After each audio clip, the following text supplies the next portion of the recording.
Bom sábado. Vamos lá. Título da lição, verso. Cristo e a lei no Sermão da Montanha. Ok, Cristo e a lei do Sermão da Montanha, o verso. Não penseis que vim revogar a lei ou os profetas. Não vim para revogar, vim para cumprir. Porque em verdade vos digo, até que o céu e a terra passem, nenhum i ou um tio jamais passará da lei até que tudo se cumpra. Ok. Antes da gente discutir o texto do Sermão da Montanha, que é a lição dessa semana, vamos para os objetivos da lição. O que a gente tinha que ter aprendido, qual era o sentimento resultante disso e a prática para a nossa semana a partir desse aprendizado. Então, conhecimento da semana, o que a gente tinha que ter aprendido. Que Jesus não veio para destruir a lei, mas para revelar sua essência interior. Ok? Então, o objetivo de aprendizado dessa semana tem a ver com uma discussão que é recorrente dentro do mundo cristão, que é a validade ou não da lei, a presença ou não da lei como vigência depois da morte de Cristo. E se Cristo, de alguma maneira, teria revogado a responsabilização do ser humano frente à lei. E aí o texto da lição, principalmente o que está no verso, discute essa essência. O segundo objetivo é, uma vez que eu entenda qual é a validação da lei, qual a sua vigência e o que Cristo fez com ela, qual é o sentimento que deveria resultar disso? Que a lei trata não apenas de ações, mas também de intenções. Então, a grande mudança no formato da apresentação de Jesus para a questão da lei é uma transferência daquilo que era exterior no cumprimento da lei, as práticas humanas, as ações humanas, para um outro ponto de olhar, para um outro foco de olhar, que são os motivos, as intenções, as estruturas internas do ser humano que provocam tais ações. Então, o desenho da atitude de Cristo a partir do Sermão da Montanha é essa inversão de um paradigma vigente na sua época, de um olhar exterior para um olhar interior da conduta humana. E o terceiro é a prática. O que a gente deveria fazer ao perceber que Deus, Cristo, se preocupava com as intenções, com os motivos, com as questões interiores do ser humano.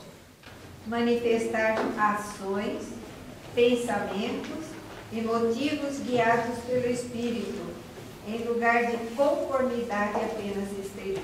A transição passa a ser eu também me manifestar enquanto alguém que está preocupado com o senhorio de Deus, não nas minhas ações, mas nas minhas condições, nas minhas motivações, nas minhas intenções, nos meus pensamentos, e render esses pensamentos, intenções e motivos ao senhorio do Espírito Santo. Esse é o desenho da lição dessa semana ao a gente olhar para o Sermão da Montanha. Vamos tentar dar uma passadinha rápida, então, nos textos do Sermão da Montanha e ver o que a gente aprendeu ao longo da semana ou o que a gente pode aprender hoje a partir desses textos. O primeiro deles, Mateus 5, versos 17 em diante. Isso aqui tem um contexto, o Sermão da Montanha ele tem um contexto, é um sermão da fase inicial do ministério de Jesus, o processo inicial do ministério, e esse sermão tem que ver com a mudança de paradigma que o cristianismo pretendia propor ao modelo vigente na cultura hebraica de então, na cultura judaica de então. O primeiro bloco do Sermão da Montanha, o que é conhecido normalmente como Sermão da Montanha, que são as bem-aventuranças, trata da mudança de paradigma da postura do cristão e o cristão entender qual é a sua missão na Terra. Então, o desenho do Sermão da Montanha, a primeira parte dele, é exatamente o desenho do perfil do cristão. Não vou entrar no detalhe disso aqui, porque eu já falei disso alguma vez aí para trás, numa das lições com a Sabatina, quando eu descrevi o percurso da montanha com vocês. A segunda parte do sermão volta-se para os discípulos de Cristo, e aí ele trata dessa questão do discipulado e da intenção de Jesus fazer discípulos, que é o verso 13 ao 16, postulando aí as questões de sal da terra e luz do mundo. A partir do verso 17, o texto volta para o sujeito, não sendo discípulo ou não sendo o grupo de pregação aberta de Cristo, no sentido da pregação formal, mas o sujeito em si, o indivíduo em si e a sua postura frente à lei. E ele começa com uma discussão. a discussão que se levantava entre os fariseus, entre as pessoas que ouviam Jesus, da liderança da época, da igreja judaica da época, contra a atitude de Cristo, contra o formato e prática de Cristo na questão dessa nova postura doutrinal que parecia surgir dentro do modelo cristão. E algumas dessas acusações centravam-se na discussão entre lei e a validade da lei e a postura apresentada por Cristo como sendo uma postura subversiva, uma postura contrária à lei vigente da época. E aí Jesus começa essa discussão no verso 17, contestando essas acusações. Então vamos para essa contestação. Qual é a primeira coisa dessa contestação? Primeiro diz assim: não penseis que eu vim revogar a lei ou os profetas. É importante a gente entender um pouquinho o que Jesus está dizendo aqui. O questionamento do grupo de acusação de Jesus tinha a ver com a lei. E por lei entendia-se, na época, basicamente duas coisas: 10 mandamentos e, em segundo lugar, o que a gente hoje escuta como Torá, e que na época era o equivalente ao Pentateuco. O Pentateuco da época, ou os livros de Moisés. Esse era o entender da lei, quando se fala lei para a época, na mente de quem acusava Jesus. Quando Jesus responde, é curioso que ele não responde à lei. Ele não fala, não vim revogar a lei. Ele amplia isso. E ele tira isso aqui de foco e considera o processo lei aqui, em primeira instância, e no lugar disso, que seria o considerado da lei, ele amplia esse leque e põe a palavra profetas. E aí ele sai do foco exclusivo de Moisés e traz todos os demais com ele. É curioso que Jesus responde à acusação assim. A gente às vezes na leitura rápida não percebe o que está acontecendo no texto. Jesus não só está questionando a acusação que foi feita contra ele, de que ele não cumpre a lei, e por lei eles entendiam quando acusava Jesus isso aqui, mas ele amplia esse leque dizendo o seguinte: tudo aquilo que foi inspirado, além da lei de Deus, eu vim cumprir. Então ele abre o leque. A hora que ele abre o leque, tem algumas coisas que ele está ensinando. Primeira delas, toda lei tem um contexto. A lei não está no vazio. Segundo, o processo de aplicação da lei carece desse contexto, para eu entender como é que eu a pratico. Porque a lei foi dada em função de um contexto. Ou seja, os 10 mandamentos não surgiram do nada, tampouco os ditames da lei de Moisés surgiram do nada. Havia um povo, havia um contexto, havia uma prática, havia uma história. E o cumprimento da lei nos dias de Cristo carecia de um entendimento do que aconteceu nessa história, que é o que eu falei na lição da semana passada. Ou seja, essa visão de distanciamento do povo de Israel do cumprimento central da palavra de Deus. A idolatria e todas as coisas que geraram o cativeiro israelita. Trouxeram Israel para um contexto oposto, de tentar praticar uma lei tão distante da lei central, com medo de errar na lei central. Era o chiqueirinho que eu falei na semana passada. Foi feito um cercadinho ao redor da lei. E o povo de Israel tentando se manter fora do cercadinho, ou seja, cumprindo leis de tradição, que são puramente humanas, com uma intenção boa, mas com uma prática equivocada. A intenção era boa, não errar na lei central. Mas a prática era equivocada, porque eu fazia isso por controle humano. Como se o ser humano desse conta de cumprir a lei.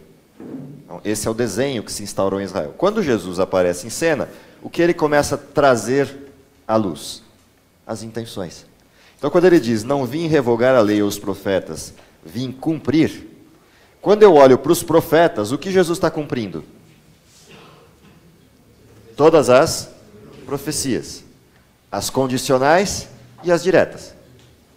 As condicionais que apontavam nas possibilidades do Messias, o Messias rei ou o Messias sofredor. As condicionais que diziam respeito a como Israel receberia esse Messias, como um reino ou como um povo escravo, rendido à servidão. As profecias condicionais e as diretas de Cristo, como as profecias do desenho de Daniel 9, todas elas apontavam para Jesus e a função do Messias. Ao mesmo tempo, ele diz, vim também cumprir a lei. Quando Jesus vem cumprir a lei e vem cumprir os profetas, e Moisés está dentro dos profetas, há uma coisa curiosa acontecendo aqui. Todos os desenhos que nasciam da lei de Moisés e das estruturas do santuário apontavam para quê? Apontavam para a prática humana, a convivência humana, que se o sujeito praticasse os 10 mandamentos, seria como? Perfeita e pacífica. Todas as leis que estão em Moisés, se cumprida a lei de Deus, elas não teriam a menor necessidade. Elas só surgem porque as pessoas não cumprem a lei de Deus e eu preciso resolver o relacionamento das pessoas. Então, se o sujeito mata, eu tenho que ter uma lei que diz o que eu faço com ele. Se o sujeito rouba, eu tenho que ter uma lei que diz o que faz com ele. Porque se cumprisse a lei de Deus, não havia roubo, portanto não havia julgamento em Israel. Não havendo julgamento em Israel, não precisava de lei civil. Então, tudo que estava na lei de Moisés e nas especificações do santuário tem a ver com o descumprimento da lei de Deus. Se eu descumpro a lei de Deus, estou perdido e morto. Morto pelos meus pecados. Logo do que eu preciso. Salvação. Toda a lei do santuário apontava para quê? Para a salvação em Cristo, o sacrifício do Cordeiro. E tudo aquilo que esse sacrifício implicava. Portanto, o desenho daquilo que está em Moisés apontava para Cristo. E para a necessidade que as pessoas têm de Deus para cumprir a lei de Deus. E aí o verso continua. Eu vim cumprir por quê? Porque até agora ninguém tem cumprido. A resposta que Jesus está dando nas entrelinhas aos seus acusadores é essa. Eu não vim abolir a lei, como vocês estão dizendo. Eu vim mostrar como se faz. Porque ninguém está fazendo. Pior, não está fazendo porque vocês estão ensinando errado. O povo não sabe. A maior parte do povo não sabe nem ler. E vocês estão ensinando o povo errado. E dando o exemplo errado. Portanto, eu vim mostrar como é que se faz. E aí sim, o Sermão da Montanha, as bem-aventuranças criam sentido. As bem-aventuranças são a demonstração de como se cumpre a lei. Quando eu olho as bem-aventuranças, o que diz lá? Bem-aventurados os pobres de espírito, bem-aventurados os mansos, bem-aventurados os... E vai a lista. Cada uma daquelas bem-aventuranças está espelhando o quê? A ideia, a imagem de um cristão que cumpre a lei.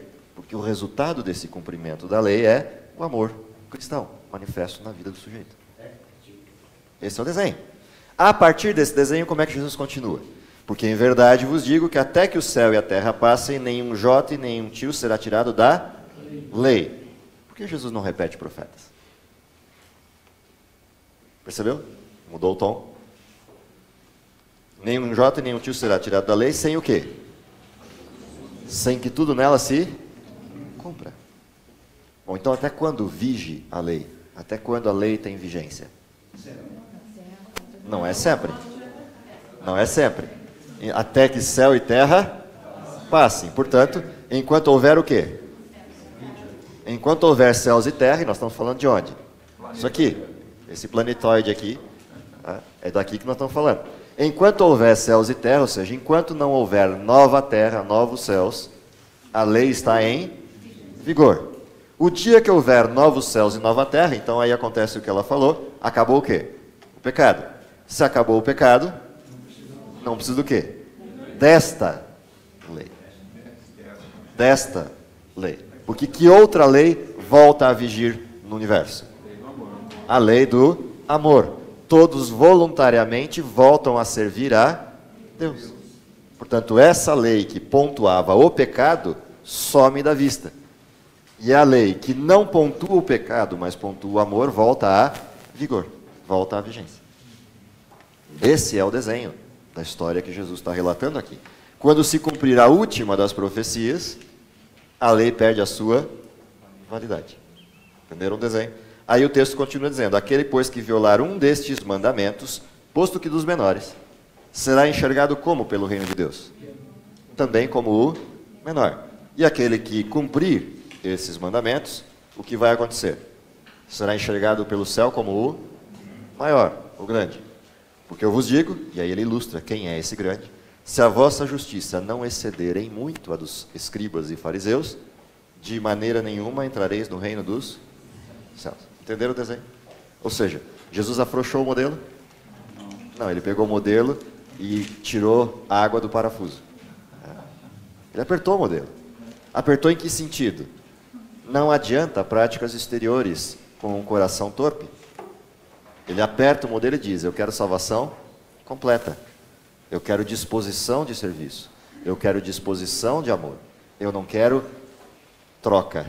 Eu não quero barganha. Eu não quero cumprimento exterior para comprar o céu. Porque ninguém é salvo pelas obras. Só somos salvos pela fé. E é só a fé que é capaz de mexer com o interior. As obras mexem com o lado de fora. Mas a fé mexe com o lado de dentro. Então, há uma inversão de modelo, de paradigma do que existia na época, e há um atarrachar do modelo que era, em tese, simples de ser cumprido. Bastava o sujeito ter um policiamento externo das suas práticas. Não importa o que acontecesse na calada da noite no seu coração. Parando aqui depois ali. Eu fiquei intrigado com esse menor, quer dizer, o cara não cumpre um mandamento? Não. É o olhar. Posiciona. Vai ser menor, mas ele vai ser salvo. Não é salvo. Posiciona o observador, já vou lá. Posiciona o observador. O texto, ele está posicionando o observador do texto. Eu vou ler o texto como ele está de novo. Aquele, pois, que violar um desses mandamentos, posto que dos menores, assim e ensinar aos homens, será considerado o menor. Por quem? Por quem está aqui dentro do reino dos céus, olhando o que está acontecendo aonde? Aí na terra. Então, quando eu olho daqui, aquilo que está acontecendo aí, lembra a acusação? Quem era o maior na cultura hebraica? Aquele que cumpre a lei. E graduado nas suas estruturas. O sumo sacerdote, os fariseus, os escribas e assim por diante. Depois o povo comum. Na visão de Deus, o que ele está dizendo? Eu olho para aí e digo o quê? Vocês que estão dizendo que são os maiores porque cumprem a lei, para nós aqui em cima vocês são os menores, porque vocês estão descumprindo e ensinando aos outros. Já para nós aqui em cima, aquele que vocês estão dizendo que é o menor, que é o que não cumpre as suas leis, para nós aqui em cima quem é? O maior. Portanto, quem era o maior na frase? Não vim abolir, vim cumprir. Quem é o maior na frase? Entendeu o que Jesus está dizendo? De uma forma bastante polida, Jesus está dizendo, o maior sou eu. E sou por quê? Porque o único aqui que está cumprindo sou eu. Todos os outros são palha. Essa é a visão. Não é a visão dos salvos. É a visão do que está acontecendo agora. Aí Jesus vai falar dos salvos. Quem é que vai ser salvo? Aí ele diz a última frase. Se a vossa justiça não exceder em muito a dos escribas e fariseus, vocês não vão entrar no reino do céu. Ou seja, quem vai ser salvo é quem exceder a justiça dos escribas e dos fariseus. Esse sim vai entrar no céu. Agora, o que Jesus estava dizendo antes é o que está acontecendo agora. Então é a visão de quem está aqui olhando para cá. E aí quem está aqui, está olhando para cá, está vendo um maior. Quem é o maior? Jesus Cristo, o justo. Entendeu a dizer? É uma forma polida de dizer isso para não falar, eu sou o bom. É uma forma polida de dizer. Quando o rico chegou para Jesus e perguntou, mestre, tá? Ou quando os outros chegavam e falavam, Jesus, o senhor é bom, o que Jesus respondia? Bom, vocês estão dizendo bem. Não, diz assim, vocês estão dizendo bem, porque eu sou. Mas agora vamos para o outro assunto. Por que você me chamou de bom? Você quer alguma coisa de mim? Então eu vou dizer o que você precisa. Vai, vende tudo que tem, dá aos pobres, depois vem e segue. E você vai ser tão bom quanto eu. Porque o Filho de Deus não tem aonde reclinar a sua cabeça. Entendeu o desenho? Vamos lá. Diga. Sabemos que é impossível guardarmos a lei se Deus não estiver conosco. Sim. Mas como Atos, pecador, sim. Mas Atos 5,32 diz que Deus só consegue o Espírito Santo àqueles que lhe obedecem. Sim. Aí como é que podemos harmonizar isso? É fácil harmonizar isso. Tiago e Paulo resolvem essa conta facinho. Não tão transparente, mas facinho. Mas assim, vamos lá. Primeiro detalhe. Quando a gente fala em cumprir a lei, okay? Cumprir a lei é uma situação que depende do quê? Que Jesus relatou aqui. Dos motivos. Então, os meus motivos têm que ser sinceros. Há como o ser humano transformar os seus motivos sem Deus? Não. Mas há como ele transformar seu exterior sem Deus? Sim. Então agora eu tenho uma decisão para tomar. Com a minha estrutura interna, eu quero fazer o quê? Quando eu olho para a mente, eu tomo uma decisão, para o lado do bem ou para o lado do mal. Mas quando eu olho para os meus membros, o que eu vejo? Todos eles caminhando para onde? Para o mal. Miserável homem sou. Quem me livrará do corpo dessa morte? Então, o que Paulo está ilustrando? Há uma decisão que eu tomo, eu quero obedecer a Deus. Quando eu tomo essa decisão, do que eu passo a depender para que isso vire realidade? De Deus. Então, quando eu olho a obediência de Atos, e a gente olha isso dentro do contexto inteiro do texto, qual é a decisão que o cristão tem que tomar? Subjugar o eu. Isso é uma decisão. E a decisão é terminantemente livre. Eu sou livre para decidir isso, mas eu não tenho poder para praticar isso. Então eu decido isso e passo a buscar o que a partir de agora? O que passa a ser a minha corrida rotineira todos os dias. A partir do momento que eu abro os olhos, eu passo a fazer o quê? Dependência completa de Deus. Orai sem cessar. Beleza, eu decidi orar sem cessar por esse dia. Qual é a próxima frase de Jesus? Lucas descreve isso. Cada um tome a cada dia a sua cruz. Qual é a cruz? Eu quero ser eu mesmo, livre pela minha vontade. Mas eu decidi que eu não vou ser. E isso é uma luta comigo mesmo. É uma luta de dois eus acontecendo aqui. E a vitória dessa luta de dois eus ocorre aonde? Na graça e no poder de Deus. Então todo dia eu acordo e todo dia eu sei que se eu desligar de Deus um segundo, a minha natureza aparece e eu volto a pecar. Então qual é a minha grande batalha? Em tudo que eu faço e penso, eu tenho que antes pensar e orar para quem? Para Deus. Comunhão completa. Essa é a batalha, que vai se intensificando a cada dia no sentido da gravidade da luta. Por quê? Conforme você vai convivendo com Deus, vai diminuindo o número de atos pecaminosos que você executa. Mas a batalha interna vai se tornando cada vez maior, porque vai se tornando cada vez mais evidente quem eu sou. Quanto mais perto de Cristo eu chego, mais desgraçado eu me vejo. Mas mais salvo eu também me vejo, porque estou perto dele, pela graça que ele me concede. Portanto, a batalha vai se tornando mais forte quando eu chego perto dele, porque eu começo a perceber que tem coisas dentro de mim, que mesmo eu não cometendo nenhum pecado do lado de fora, eu estou vendo o que está acontecendo lá dentro. E a luta que está sendo lá dentro, para que essas coisas aqui fora não aconteçam, pelo motivo certo.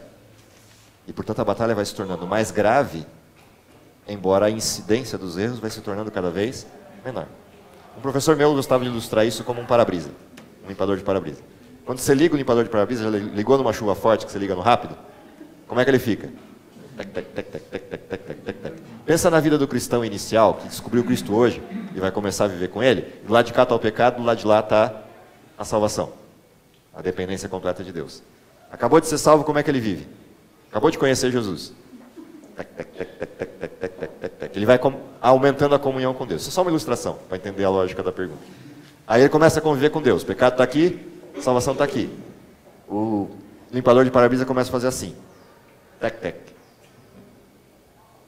Tec, tec.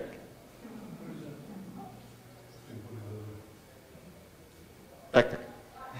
Aonde ele passa a maior parte do tempo?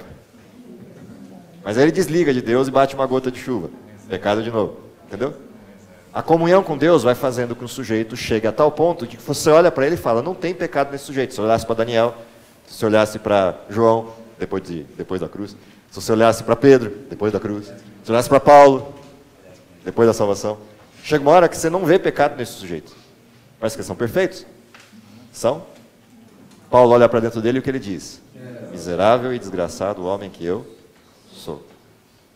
Então, a vida do cristão é assim. Então, essa questão da obediência que a Bíblia pontua é a decisão que eu tomo de render em serviço a minha vida a Deus. Porém, essa decisão tem que ser mantida, porque eu ainda sou pecador. O dia que a glorificação se manifestar, eu deixo de ser pecador. E aí o processo de obediência, ele é contínuo, mas a decisão continua lá. Ele é contínuo, mas eu posso decidir de novo não ser. Ou seja, por toda a eternidade, a gente vai continuar sendo livre para escolher voltar para o pecado. Só que eu aprendi o que era pecado, aprendi o que é salvação, e a última coisa que eu quero é voltar para o pecado. Como já não reside pecado em mim, o simples tomar da decisão, não quero pecar, já é suficiente para eu viver o resto da eternidade sem pecado. Porque não haverá mais pecado em mim, que me leve de volta para o pecado. O que não acontece hoje. Hoje há pecado em mim que me leva de volta ao pecado. Por isso é impossível obedecer à lei sem Deus, porque só Deus consegue vencer o pecado que está dentro de mim. Eu só consigo vencer o pecado que está fora de mim. Porque essa é uma prática. Mas o que está dentro eu não consigo vencer sozinho. Eu preciso de Deus. Então essa distinção vai estar o tempo inteiro acontecendo. Por isso é que Tiago vai responder o quê? Na discussão sobre lei e graça. Mostra-me a tua fé sem obras, que eu pelas minhas obras te mostro a minha fé. O que ele está dizendo? As obras que eu pratico nascem de um coração obediente e não de um coração que está fazendo troca com Deus. Agora, a sua fé sem obras me mostra uma barganha com Deus. Que você está dizendo, fui salvo pela graça, mas não tenho nenhum compromisso. Entendeu o desenho? O desenho de Atos é esse. Tá? E o que escreveu lá é o próprio Lucas, que é o que relata, cada um tome a cada dia a sua cruz, depois vem e sai. Por que Lucas fez questão de relatar isso lá no texto dele? Lucas é um médico, né? Está acostumado ao diagnóstico e ao remédio. E é o que ele faz. Está aqui o diagnóstico, você é pecador. Está aqui o remédio. A necessidade de tomar a cruz nas costas e carregar todos os dias. É a visão de Lucas como médico sobre o processo da salvação. Como é a visão de Tiago sobre o processo da manifestação da salvação. O resto da lição é isso. Todo o restante da lição, na discussão da sequência do Sermão da Montanha, são exemplos disso. Diga. Eu acho que é bom um ponto que a mim me parece que é importante a gente refletir. Algumas questões aí que para mim eram um pouquinho mais obscuras, que agora tornaram-se um pouquinho mais claras pelo seguinte motivo. Por exemplo, a questão de como Jesus foi aos céus, ele disse que convinha que ele fosse para que o Espírito viesse e fizesse maiores coisas do que ele fez. Então, isso é muito profundo. Sim. Então, ele estava aí já colocando essa questão da lei, né, nas intenções da internalização disso. E aí outra questão, a questão que o Espírito Santo, nós, como seres humanos, não temos capacidade alguma. Outra coisa é a questão do novo conceito, que seria no coração, que há de ser introduzido no nosso coração, que aí até os evangélicos parecem levar isso mais a sério. Sim. Porque é pena que esquecemos que na lei existem outros mandamentos que não a sério também. Né? Então aí responde a questão da fé, que a fé é uma decisão. Então a decisão é nossa, não é minha. Quando eu tomo a decisão, o Espírito Santo vai atuar. Não atuará se não tomar a minha decisão. Sim. Então aí nós temos uma relação. Não atuará, só separando assim, não atuará na minha transformação. Ele atua para a minha decisão. Convencerá o mundo do seu pecado. Se eu me convencer do pecado e decidir seguir a Deus e render a minha vida a Deus, ele atua na sequência da justiça e do juízo. Aí ele atua na sequência. Acho que não há outra possibilidade. Não tem outra. Não tem outra. É a pergunta dele, não tem outro jeito. É possível cumprir a lei.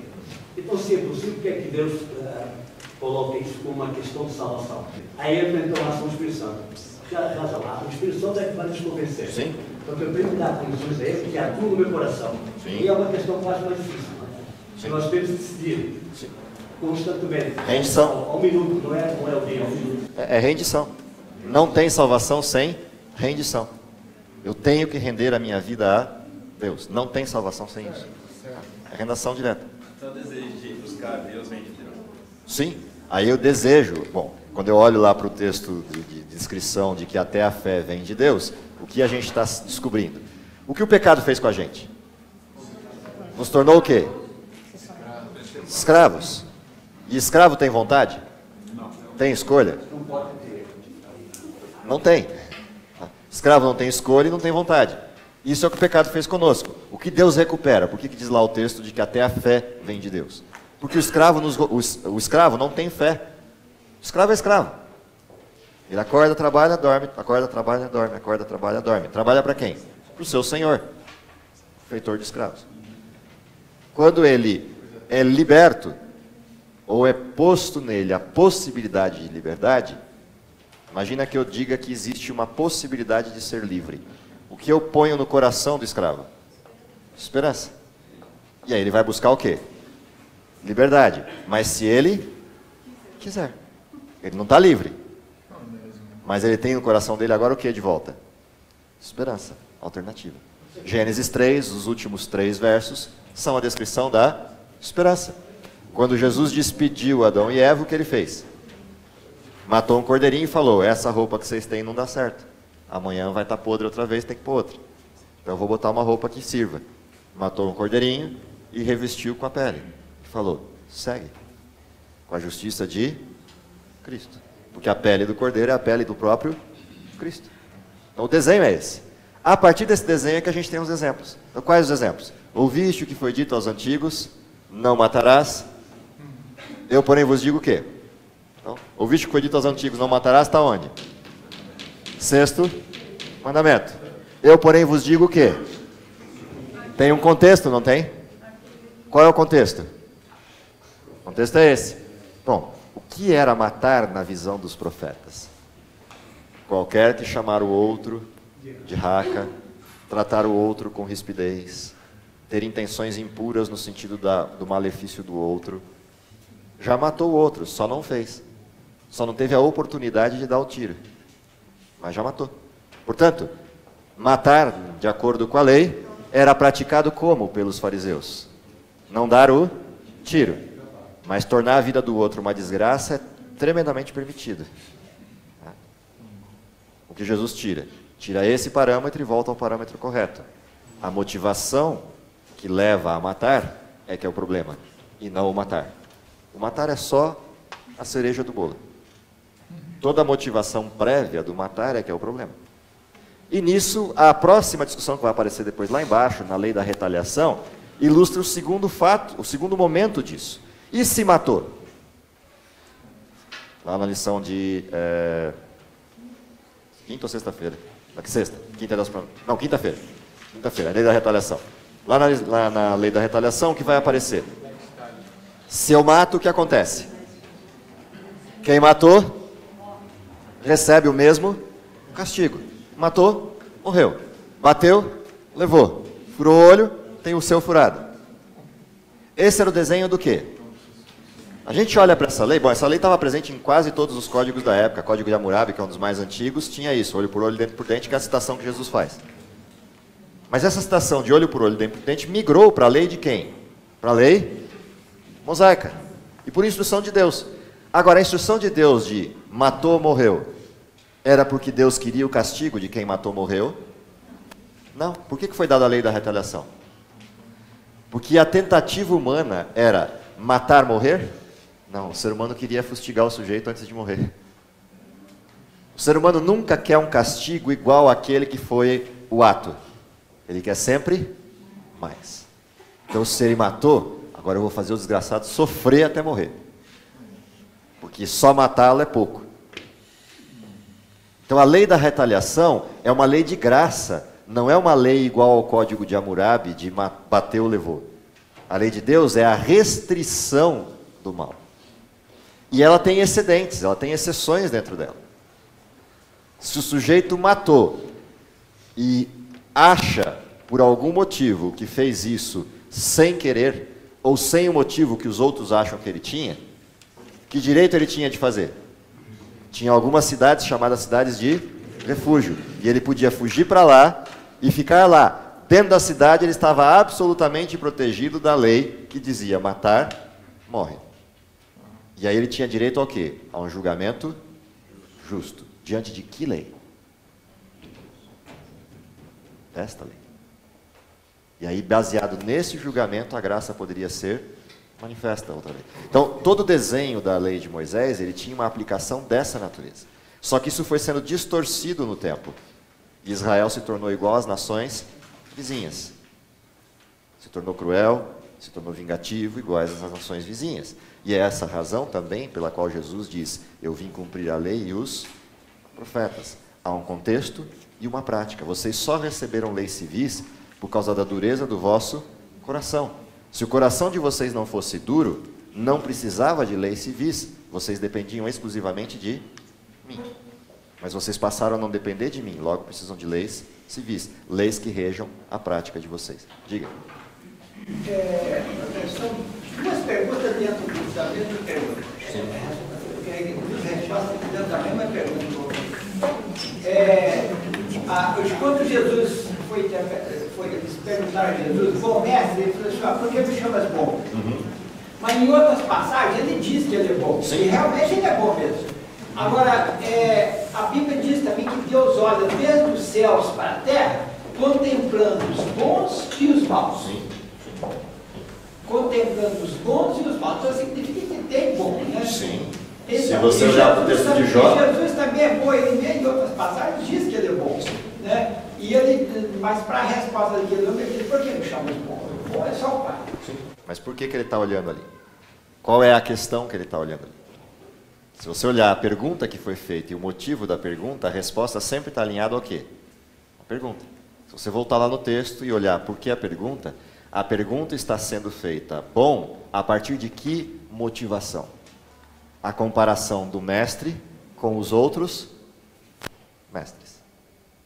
Essa é a pergunta. E Jesus não aceita ser comparado com quem?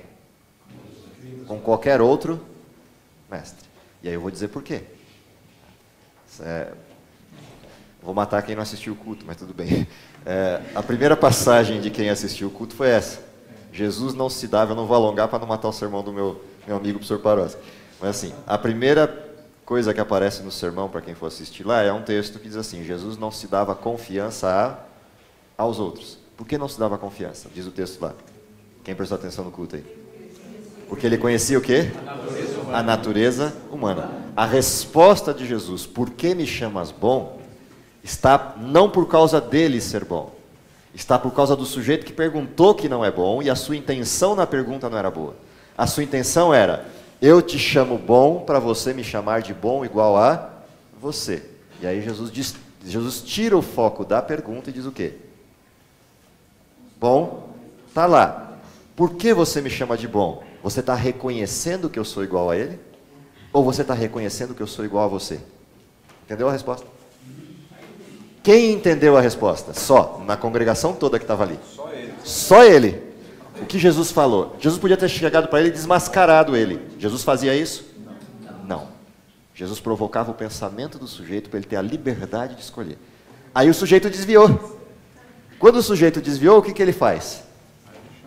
Aí ele chama na chincha. O que é ser bom? Ser bom é ser igual a mim. Fazer o que eu faço, porque eu sou igual a Deus e de fato eu sou bom. Porque bom não há ninguém, senão eu. Jesus Cristo. Então Jesus é ciente do que está acontecendo no coração do sujeito. A parte bonita não é essa. A parte bonita é quem é que deu essa ciência para Jesus, do que está acontecendo no coração do outro. O Espírito Santo. Que estava disponível para quem? Todo aquele que crê, que é a segunda parte da sua pergunta. A segunda parte da sua pergunta é, Deus olha para cá e procura bons. Quem são os bons? Todo aquele que aceitou ser guiado pelo Espírito Santo, porque aí já não é ele quem vive, Cristo vive em mim. Portanto, se Deus olha e vê Cristo vivendo em mim, eu sou bom. Por que eu sou bom? Não, porque Cristo vive em mim. Entendeu a diferença? Esse é o desenho. Os dois últimos blocos, para a gente fechar a lição. É bom, provocação sempre é bom. A gente aprende. E ninguém aprende mais que o professor, porque ele tem que reconstituir a resposta. Vamos lá. Lex talionis era um sujeito, Quero... era uma lei, Era o que eu estava falando. Lex talionis é o formato, é a lei da retaliação. Tá? Que é o que eu estava falando agora. A lei da retaliação, que está presente em espírito aqui na lei de Moisés, tinha a ver com você não devolver ao outro mais do que o que ele lhe fez. Então, se ele te fez um mal, ele não tem responsabilidade de receber mais mal do que ele me fez. Matou, morreu, eu não tenho que fazer ele sofrer. Ele já sabia que se matasse, morria. Então, é uma lei de processo de restrição. Quando eu olho para esse desenho, e aí vem os dois pontos centrais ali da lição, a questão do adultério e a questão da promessa, só para a gente fechar e arrematar a lição. Então, o que tinha a ver com isso? Quando Jesus diz, ouviste o que foi dito aos antigos, não adulterarás, eu porém vos digo, qualquer que olhar para uma mulher com intenção impura já adulterou no coração com ela. O que Jesus está dizendo? Que o adultério é uma consequência de uma escolha. O que é pecado? O adultério ou a escolha? A escolha. Então é na mente que ele acontece, ou no coração, usando a linguagem antiga. Quando ele traz isso para a questão das promessas, o motivo é o mesmo. Por que que juramentos são tratados como pecado no contexto da lei mosaica? Porque eles eram feitos em nome de quem? De Deus. responsabilizados por um povo que dizia servir a Deus.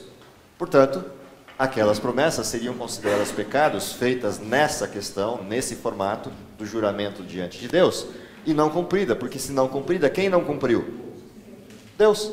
Porque se eu jurei em nome dele, eu estou dizendo, por ele eu cumpro. Eu não cumpri, quem não cumpriu? Ele. Se eu olhar isso à luz do que João disse, capítulo 1 e 2 do verso da primeira carta de João, o que ele vai dizer? Quem disser que não tem pecado, faz de Deus o quê? Mentiroso. Porque Deus diz o quê? Todos pecaram. Então, quando eu juro em nome de Deus e descumpro, é o inverso disso que João está dizendo. Eu estou dizendo o quê? Deus é que é o descumpridor.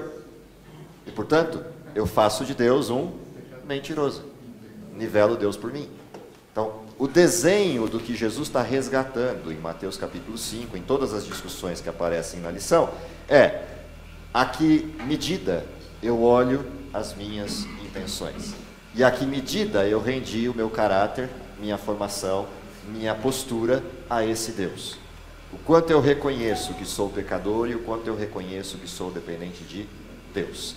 Esse paradigma é a inversão completa dos fenômenos da época. E aí vem o último desenho da lição, que está num comentário de Ellen White na lição de quinta-feira, que é a introdução do comentário, que postula o que estava acontecendo na cena, e que a gente não tem essa visão quando lê o texto bíblico direto. Qual era a cena que estava acontecendo antes de Jesus dizer o que disse?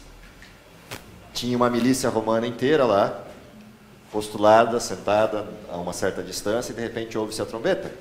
Todos se levantam e se postulam diante da autoridade e reconhecem e adoram a autoridade que está à frente deles posta, que é o símbolo romano. Normalmente era a águia romana.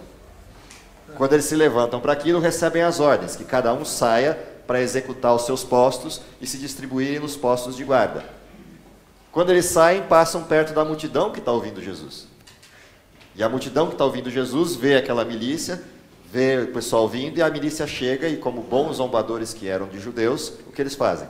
Começam a pegar pessoas que estão ali escutando o tal mestre e pedir que eles levem as suas cargas até o posto de milícia. E os judeus que estão ali começam a xingar esse povo e a brigar com eles, e a ser violentos com eles, porque os soldados estavam querendo fazer isso. E aí eles voltam-se para Jesus e esperam de Jesus o que ele vai dizer. Entenderam o que está acontecendo no Sermão da Montanha? E aí o que Jesus disse?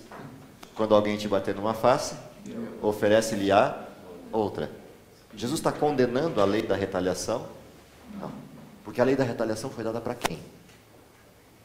Para os pagãos? Para quem foi dada a Torá? Para os pagãos? Para os fiéis? Então eles não tinham nenhuma obrigação de conhecer o que estava na lei, e nem nessa lei. De que jeito eles poderiam conhecer o motivador dessas duas leis? Qual é o motivador das duas leis? O amor. De que jeito os pagãos poderiam conhecer o amor? Bate na minha face e eu devolvo, porque a Torá diz que devolve? Não, eles conheceriam quando, se te pedir para carregar uma milha, vai com ele 2. Se te bater numa face, oferece-lhe a outra. Isso quebrantará o seu coração. E aí sim você vai poder falar de lei e de lei. Porque ele decidiu que ele quer viver como esse povo que ama. Entendeu? Esse é o espírito da lição. Então qual é a nossa prática? Vou fechar o pacote. Qual é a nossa prática? Simples. Primeiro, não precisar de que lei? Dessa. Porque eu cumpro essa aqui de forma integral. No amor e no espírito que ela foi dada. Aí eu não preciso dessa. E aí o que acontece? Eu testemunho para os outros de que eu cumpro a lei? Não, eu testemunho para os outros do amor que reside no meu coração, que me levou ao cumprimento dessa lei em obediência a Deus e em amor ao meu próximo. Nisto se resume toda a lei e quem mais? Os profetas. Ame a Deus sobre todas as coisas, ao próximo, como a ti mesmo. Esse é o desenho. Qual é a nossa prática? Vai e faz da mesma maneira. É só isso. Esse é o desenho da lição. Que Deus nos abençoe para que essa seja a nossa realidade. É o que eu espero para vocês e para mim. Querido Pai que está nos céus, te agradecemos em primeiro lugar pelo dom da vida, pela oportunidade de sermos chamados teus filhos, pela graça maravilhosa de Cristo que nos produz a salvação, o desejo de retorno à nossa casa, mas principalmente pelo poder de Cristo, que nos permite que vivamos a realidade de Cristo nos dias em que vivemos. Dá, Senhor, que possamos ter a perspectiva da brevidade do céu, a urgência do tempo, a necessidade do testemunho e da abrangência do Teu Evangelho àqueles que ainda não conhecem. Isso é o que lhe pedimos, confiado nos méritos de Jesus, em nome de quem oramos. Amém. Amém. Sublime amor, amor de Deus, que a vida não traduzirá. Maior que o mar, maior que o céu, jamais alguém compreenderá. Ao pecador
Esse é o sabor.